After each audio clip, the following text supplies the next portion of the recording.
Après de nombreux voyages diplomatiques en Chine, Qatar ainsi qu'en Suisse, Mark Carney a fait son retour au Canada pour la retraite du cabinet du gouvernement canadien pour préparer ce qui s'en vient prochainement dans l'éventuelle réouverture des travaux de la Chambre des communes à Ottawa. Au menu, eh bien, on a eu une exclusivité que, bien sûr, des annonces en ce qui concerne l'abordabilité auprès de la population canadienne était bientôt à annoncer. Alors donc, je tiens à dire que on s'attend à peut-être des annonces en ce qui concerne l'inflation alimentaire parce que vous irez voir lien pour vous démontrer à quel point que l'inflation alimentaire au Canada, il paraît que dans un classement des pays du G7, nous sommes les numéro un et il y a rien d'en être fier, c'est juste une honte totale. Bref, alors donc ça aurait dû être quelque chose qui aurait dû être réglé depuis longtemps. Mais bon, on sait que c'est trop tard. Bref.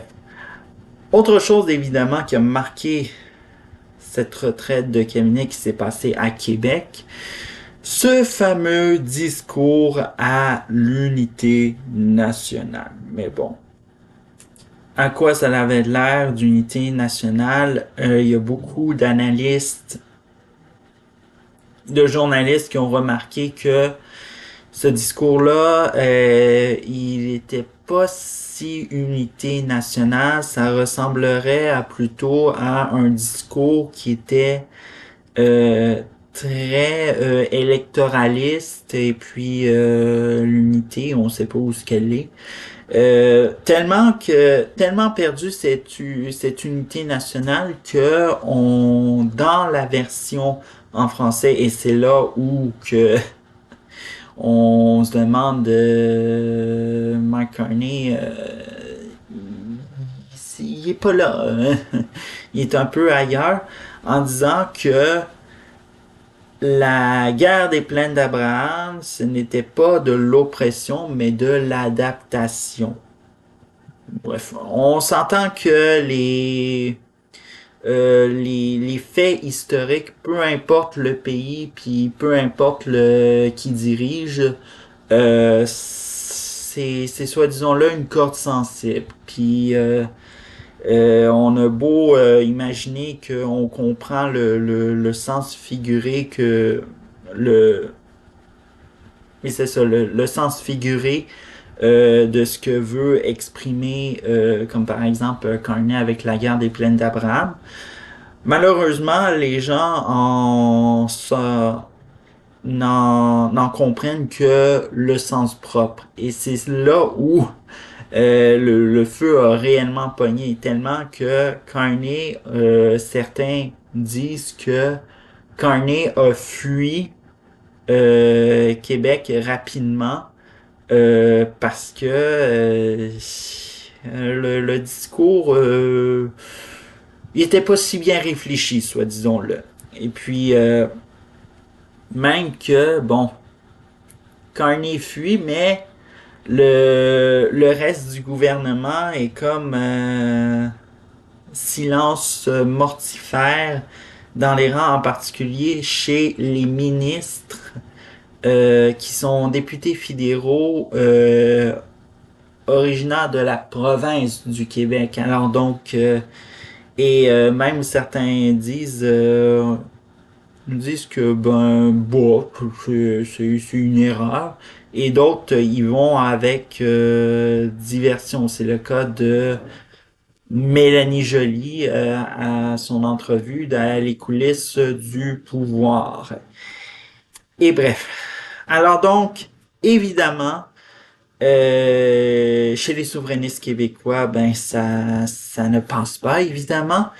Et évidemment, Yves-François Blanchet, par exemple, je tiens à vous mettre en particulier sur ce cas de Yves-François Blanchet, parce que, littéralement, oui, il veut des excuses, mais par contre, mettons-nous quelque chose au clair, il y a des gens qui étaient nécessairement sa clientèle qui ont voté pour Mark Carney sans s'apercevoir que le monsieur, il faisait parfois des erreurs soudainement. Hein? Il y a eu en campagne électorale, mars 2025, une erreur assez truffée de fautes sur que Nathalie Provost se nommait Nathalie Pronovo. Elle a été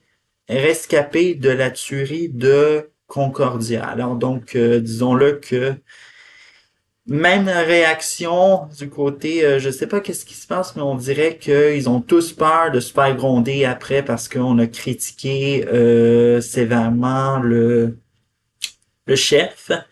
Et Madame Provost avait dit ah ben il y a du travail à faire. Bref, c'est littéralement quelque chose de pas du tout drôle. Mais peu importe qu'est-ce qui se passe, alors donc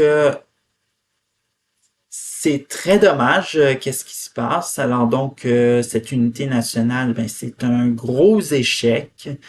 Alors donc on aurait pu s'appuyer sur ce qui va se passer prochainement, hein, le premier anniversaire de la guerre commerciale imposée par Donald Trump et littéralement